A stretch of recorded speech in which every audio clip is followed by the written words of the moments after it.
definitely the raw energy of the group. I'd say that this means the end of TLC. Actually, TLC is in the studio recording for our fourth album right now. Chili is going to release a solo project. She's going to wait until after the TLC album. And T-Boz, she is thinking about doing one. No, everything's good. Everything's good.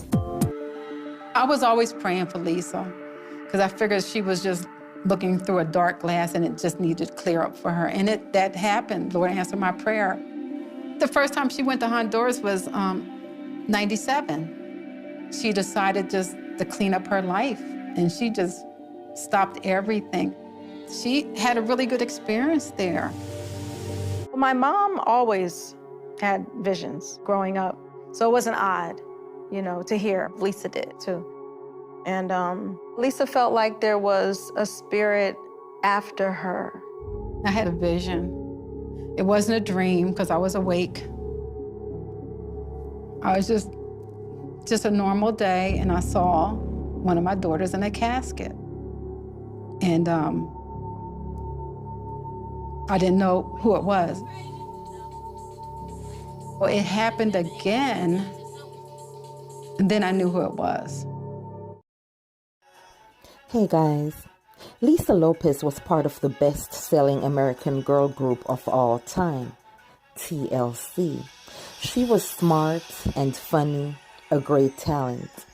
Lisa was born May 27th, 1971 in Philadelphia, Pennsylvania. She was the daughter of LaWanda and Ronald Lopez Sr. Her mother was a seamstress, and her father was a U.S. Army Staff Sergeant. She has a younger brother, Ronald Jr., and a younger sister, Rain. Lisa said her father was very strict, and he treated the family like they were in boot camp. He was also a talented musician who played the harmonica, the clarinet, the piano, and saxophone. At 5 years old, Lisa was already playing the piano. During her father's time in the military, he got an addiction to alcohol, which caused him to be verbally aggressive with his children and aggressive with his wife, allegedly. Lisa's mother decided to make a change for her children. After 12 years, she divorced Lisa's father and took the children and moved to Florida. Lisa and her siblings would put on talent shows for their mother to try to brighten her day. Her mom tried, but things didn't work out in Florida, and they were forced to move back to Philadelphia to live with their grandmother on her father's side. Lisa basically said that being at her grandmother's house was misery. She said her grandmother would play with their heads. She would hide the iron, so Lisa would have to end up going to school wearing wrinkled clothes. She said she would tell her she can't wash her hair because she's running up the water bill. She would tell her that the church clothes that she bought her still belonged to her because she bought them, so she only looked good in church. Lisa ended up having behavioral issues. Her grades started to go down because she was having so many problems. She said she couldn't concentrate, so her dad used to put her on punishment from one report card to the next, so she stayed on punishment. She said one thing she really could do was drink.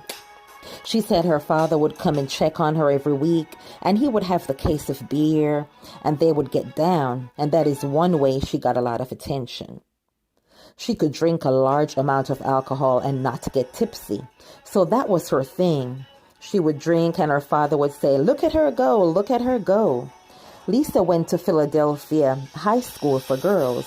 She said in an interview with The Independent that at 14, she was moved after she heard the Queen Latifah and Monty love song, Ladies First. In 1990, Lisa moved to Atlanta to dance in an artist's music video. Lisa just always knew she was going to do something big. She always knew that. Power 99 FM, good evening with Lisa Lopez. She always said, I'm going to be famous one day, The group TLC originally started as a female trio called Second Nature.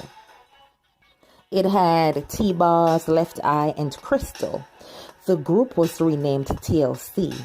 It derived from the first initials of its members. Tion Watkins, Lisa Lopez, and Crystal Jones. It did not work out with Crystal, and their manager Pebbles brought in Damien Dame's backup dancer Rosonda Thomas as a third member of the group. To keep the group's original name, they needed a name that started with the letter C, so Rosonda became known as Chili, a name chosen by Lisa. TLC debut album was O on the TLC tip with 4 hit singles. It sold 6 million copies worldwide. The group became a household name. Not long after that, Lisa started dating football player Andre Rison. She talked about when she first met Andre at a club, and he kept following her around the club. She said after about the 3rd or 4th time of her running into him, they clicked, and that was the day she decided to go to his house. She said when she went there, he was very polite and gentle. He had this big, beautiful house that was empty. She said, "Why don't you have any furniture?" And he said, "Because I'm waiting for you to furnish it." She said that day she went there, she never left. It seemed Andre made her feel loved and special. She said Andre would always used to say, "I love you." She never got to say it first. She would always just say, "I love you too." She said he was very romantic and he was her best friend. They also had their own issues. She said he was very protective of his girl and he was very jealous and possessive. She said she didn't have any freedom, which was a big problem. She said she had to ask first. She needed permission to do things. She said when they got together, he didn't really like for her to go out too much, so she just didn't go out. She mentioned that he cheated. She talked about a day she got home and his bed was all made, and she thought, "What's going on? Where is he?" She went upstairs and he was in the guest room naked. She said she searched the room and found a girl there in the closet. She said she was in total shock and she just couldn't believe it. She said there were so many problems in their relationship. She said Andre would stay out late and she decided she was going to flip the script on him. She decided to come home late with some girls with a dress on like she just had the time of her life. She said when she got home, it was 5 a.m. and Andre's car was still not in the driveway. She said her plan didn't work. He drove up 5 minutes after she came. She said his headlights were shining on her, and she was looking back at him like, "Yeah, you mother effer." She said he was looking at her like, "What do you have on?" He got out the car and walked up to her. She said she doesn't know what he said, but he got slapped for it. He went in the house and she went in the house behind him, and it was all building up. Everything that she kept inside was coming out. She was hurt. She said he pulled her in the bedroom and they were fighting. She said when she got up on her feet, she would beat on him and he would just ball up and let her take her frustrations out. She said she was wasted and she was blacking in and out the whole time. When she woke up, she went into the bathroom and looked in the mirror and saw her face, and she was like, "No, this is not happening." She said she had a bruise on her lip. She said she was enraged, she was still hurt, and that's when she went in the closet and she saw all these new tennis shoes just stacked up. And she said, "All right, one of these better be for me," but she didn't see any size 4. She went into the bathtub and she was thinking, he's staying out late, he's doing things with other women, and that he didn't buy her any tennis shoes. She said she was acting like a madwoman, throwing the tennis shoes in the bathtub, and decided she was going to burn the tennis shoes. She said she went and got her lighter fluid that she used to barbecue with and decided to barbecue the tennis shoes. The flames started spreading to other parts of the house, and the house caught fire. She said she was in a trance. The fire just kept getting bigger and bigger, and her sister ran in the bathroom and pulled her out. She said she didn't mean for the house to burn down. She meant for the fire to stay in the tub. It was an accident. Lisa surrendered to the police. 6 months after the fire, she got sentenced to 5 years probation and court-ordered alcohol and drug rehabilitation. After that, they had the hit song Waterfalls. She said her rap in Waterfalls is based on a true story. She said she was in a diversion center at the time, serving out her sentence. She had a 2-hour break to go to the studio. On the way, she was admiring the streets, the buildings, the sky, and she looked up and saw this rainbow and thought, wow, this place we live in never meant so much to her until now. The lyrics described what was going on around her at the time in her life. Lisa said when she was in the rehabilitation program, her father was on her mind heavy. Her father had died 4 years earlier. She said him and a distant cousin used to go at it all the time. And then one night they got into this really bad dispute. They were having an argument and the guy shot him. She said she felt a great loss when he passed. She said the rehabilitation program helped her in a lot of different areas. She spent a lot of time thinking and she realized that everybody has problems. While she was in rehab, Lisa befriended a struggling single mother and offered to help raise her daughter Snow. She adopted Snow. Soon after she was released, TLC released their second album, Crazy Sexy Cool, and the album was a great success. While promoting the album, Left Eye showed up in firefighter's gear on the cover of Vibe magazine. TLC won 2 Grammy Awards for the Best R&B Album and the Best R&B Performance by a Duo or Group with the vocals for the song Creep.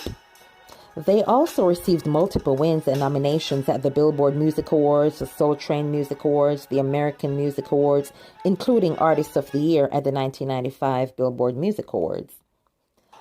Lisa believed in natural medicine. She would travel to Honduras. She talked about the natural things that you can use. She talked about Dr. Sebi and how he cured people of different illnesses. Allegedly, Lisa would spend weeks or months in Honduras, and she purchased her a condo near a healing village that promotes and practices a form of African herbal medicine. On March 30th, 2002, after a number of disappointments, Lisa decided to take a break and make a film about her life. A part of the reason why she did the documentary is so that people could get to know her. She was there with her brother, sister, and several members of a little-known R&B band called Egypt during this 30-day retreat. She had a camera, and she recorded each day. In Lisa's last days, she revealed to her closest friends that she feels a spirit chasing her. Lisa said she got premonitions, and there are times when she felt like she was just going to die. Lisa had recorded a video on day 21 of her filming her documentary, saying that she had a real frightening dream the night before. She said she dreamed that she woke up and she looked at the sun and it was like a fourth of the size of the earth.